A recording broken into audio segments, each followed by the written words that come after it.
అమ్మ పులి నాన్న పులి. అనగనగా ఒక అడవిలో ఒక అమ్మ పులి ఒక నాన్న పులి ఉండేవి. వాటికి 3 పిల్లలు. మూడవ పిల్ల పుట్టిన కొద్ది నెలలకి నాన్న పులికి పెద్ద జబ్బు చేసింది. ఒకరోజు తన 3 పిల్లల్ని దగ్గరికి పిలిచి నాన్న పులి ఇలా చెప్పింది. నేను ఈ క్షణానో మరుక్షణానో చచ్చిపోతాను. నేను చచ్చిపోయే ముందు మీకు కొన్ని విషయాలు చెప్పాలి. ఇది మీరు ఎప్పుడూ మర్చిపోకూడదు. అరణ్య సామ్రాజ్యానికి మనం రాజులం. వీరత్వానికి మన జాతి పుట్టినిల్లు. ఈ కొన నుండి ఆ కొన వరకు అరణ్యంలో సంచరిస్తూ ఇష్టం వచ్చిన జంతువుల్ని వేటాడుతూ ఉంటాము. కానీ మనిషి అనే మృగం ఒకటి మీకు తెలియంది ఉంది.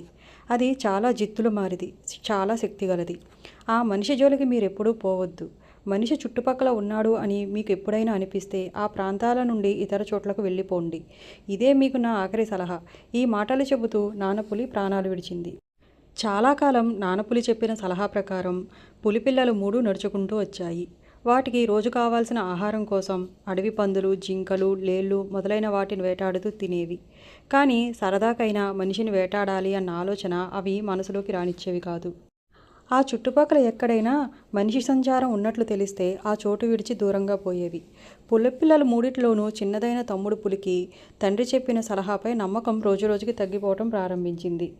అన్న పులుల కన్నా తమ్ముడు పులికి స్వతంత్ర భావాలు, ఆలోచనలు, సాహసము చాలా ఎక్కువ. కాస్త కండలు గట్టిపడగానే తండ్రి ఎంతో భయంకరంగా వర్ణించిన మనిషి అనే మృగాన్ని వెతికి వేటాడాలన్న కోరిక తమ్ముడు పులి మనసులో కలిగింది. ఈ ఆలోచన మనసులో ఎప్పుడైతే ప్రవేశించిందో ఆ క్షణమే మనిషిని వెతకడానికి అడవి సరిహద్దు ప్రాంతాలకు వెళ్ళాలి అని తమ్ముడు పులి నిశ్చయించుకుంది. ఈ సంగతి అన్న పులులు తెలుసుకుని అలా జరగకుండా ఆపాలని తమ్ముడు పులికి అనేక విధాల బుజ్జగిస్తూ బ్రతిమలాడాయి.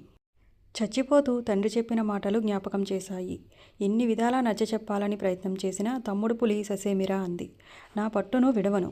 మనిషిని నేను తెలుసుకోవాలి అంది. ఇక చెప్పేది చేసేది లేక అమ్మ పులి, అన్న పులులు తమ్ముడిని వదిలేశాయి. మనిషిని తెలుసుకోవాలి, వేటాడాలి అన్న ఆలోచన తప్ప తమ్ముడు పులి మనిషిని ఎప్పుడూ చూడలేదు. అందువల్ల మనిషి లక్షణాలు ఎలాగైనా ముందుగా తెలుసుకోవాలి అనుకుంది. అలా వెళ్తూ వెళ్తూ ఉండగా కొంత దూరంలో ఒక ముసలి ఎద్దు ఒంటి నిండా వాతలు, దెబ్బలతో బక్కచిక్కి మేస్తూ కనిపించింది. తమ్ముడు పులి దాని దగ్గరికి వెళ్ళి, ఇదిగో ఒక్కసారి ఇలా తల ఎత్తు. మనిషి అంటారు, అది నువ్వేనా అని అడిగింది. అబ్బే, నేను కాదు. చావుకు సిద్ధంగా ఉన్న ఒక ముసలి ఎద్దును నేను. మనిషితో నీకేం పని అంది ఆ బక్కచిక్కిరి ఎద్దు. మరేం లేదు. మనిషిని వేటాడి మాంసం రుచి చూడాలని ఉంది అంది తమ్ముడు పులి. అమ్మయ్యో, మనిషిని వేటాడడమే!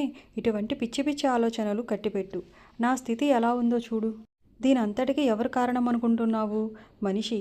నా చేత బాగా చాకిరీ చేయించుకున్నంతకాలం చేయించుకుని నేను ముసలిదాన్ని అయ్యాక పని పాటలకు పనికిరాను అని నన్ను ఈ అడవిలో వదిలేశాడు. స్వార్థం, తెలివితో కూడిన బలం కల జంతువు మనిషి తప్ప ఈ భూలోకంలో మరొకటి ఉండబోదు. మనిషి దగ్గరికి పోవద్దని నా సలహా అంది ఎద్దు. తమ్ముడు పులికి ఈ మాటలు వింటే నవ్వొచ్చింది.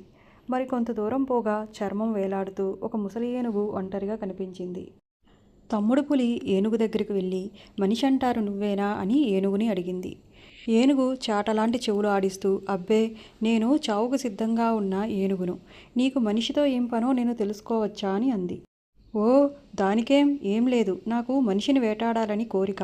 అందుకోసమే బయలుదేరాను అంది తమ్ముడు పులి. ఈ మాటలకు ఏనుగు తన తొండాన్ని ఊపుకుంటూ ఇట్లా చెప్పింది. మంచిదానివే, నీకు పోయే కాలం వచ్చింది కాబట్టి ఇటువంటి దురాలోచన వచ్చింది. చాలు చాలు, బ్రతుకు బాగుండాలంటే వెనక్కి వెళ్ళు. చూసావా, ఇప్పటి నా స్థితికి మనిషే కారణం. నేను వయసులో నా అంత బలవంతులు, నన్ను ఎదిరించగల వాళ్ళు ఎవరూ లేరని విర్రవీగేదాన్ని. అడవంతా విచ్చలవిడిగా సంచరించేదాన్ని. కానీ ఏం లాభం? నువ్వు వెతికే వేటాడాలి అనుకుంటున్న మనిషే నన్ను గోతుల్లో దించాడు. మచ్చిక చేసుకున్నాడు. నా వల్ల తనకు అనుకూలమైన పనులన్నీ చేయించుకునేవాడు.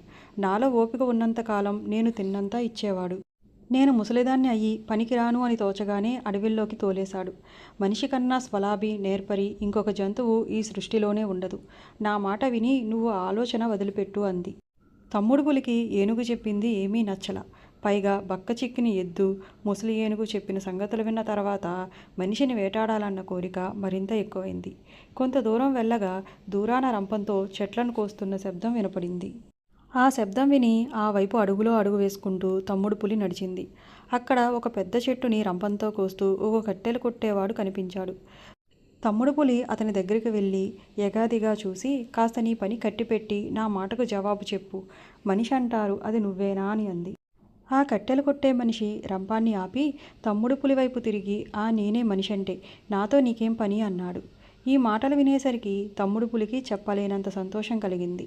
ఇన్ని రోజులకి తను వెతుకుతున్న మనిషి అనే జంతువు కనిపించాడని, నీకోసమే వెతుకుతున్నాను, నిన్ను చంపి నీ మాంసం తినాలి అంది. ఓ అట్లాగా, నువ్వు ఒట్టి పిచ్చిదానిలా ఉన్నావే, ఒక పులి చేతిలో చచ్చేటంత బలహీనుడు అనుకున్నావా మనిషి అంటే అన్నాడు కట్టెలు కొట్టేవాడు. తమ్ముడు పులి పెద్దగా నవ్వి నిన్ను చూస్తేనే తెలుస్తుంది ఎంత బలవంతుడో అంది. నా బలం గురించి నీకింకా ఏమీ తెలియదు అన్నమాట. అలాగైతే నా వెంటరా చూపిస్తాను అన్నాడు మనిషి. తమ్ముడు పులి సరేనని అతని వెంట నడవసాగింది. అలా కొంత దూరంలో కొయ్య దొంగలతో కట్టిన చిన్న ఇంటిని చూపిస్తూ ఆ మనిషి, అది చూసావా, దాన్ని ఇల్లు అంటారు. అది నేనే కట్టాను. అందులో ఉంటే ఎండ వాన చలి నన్నేమీ చేయలేవు. మీ సంగతి అలా కాదు. అటువంటి ఇల్లు కట్టుకుని ఎండని వానని చలిని ఎదిరించలేనప్పుడు మీకు ఎంత బలం ఉండి ఏం లాభం అంటూనే ఇంట్లోకి వెళ్ళి తలుపు లోపల గడియ వేసుకున్నాడు. మనిషి చెప్పిన మాటలు వినేసరికి తమ్ముడు పులికి తగని కోపం వచ్చింది. కోపం పట్టలేక ఇట్లా అంది. నేను ఈ అరణ్యానికంతా రాజుని. నాకన్నా బలవంతులు ఎవరూ ఉండరు. నా శరీరం ఎంత అందంగా ఉందో చూడు. ఇంత అందం బలం కలిగిన నేనే ఈ ఇంట్లో ఉండాలి. నేను ఉంటే ఈ ఇంటికి శోభ. నీ వంటి బలహీన జంతువు ఈ ఇంట్లో ఉండకూడదు. నువ్వు బయటకు వచ్చి మర్యాదగా నాకు ఆ ఇల్లు అప్పచెప్పకపోతే ఏం చేస్తానో చూసుకో అని గర్జించింది తమ్ముడు పులి. అప్పుడు ఆ కట్టెలు కొట్టేవాడు తలుపు తెరుచుకుని బయటకు వచ్చి, నువ్వు చెప్పిందంతా నిజం. ఈ ఇంట్లో నువ్వే ఉండటానికి తగిన దానివి అన్నాడు. తమ్ముడు పులి వెంటనే ఇంట్లో ప్రవేశించి అరణ్యమంతా ప్రతిధ్వనించేలాగా గర్జించింది. కట్టెలు కొట్టే మనిషి తలుపుకు బయట గొళ్ళెం పెట్టి తన దారిన తాను వెళ్ళిపోయాడు. పాపం తమ్ముడు పులి ఏం చేస్తుంది, బయటికి రాలేక అందులోనే ఉండిపోయింది. అలా తిండి నీళ్లు లేకుండా 4 రోజులు ఉండి అందులోనే చచ్చిపోయింది.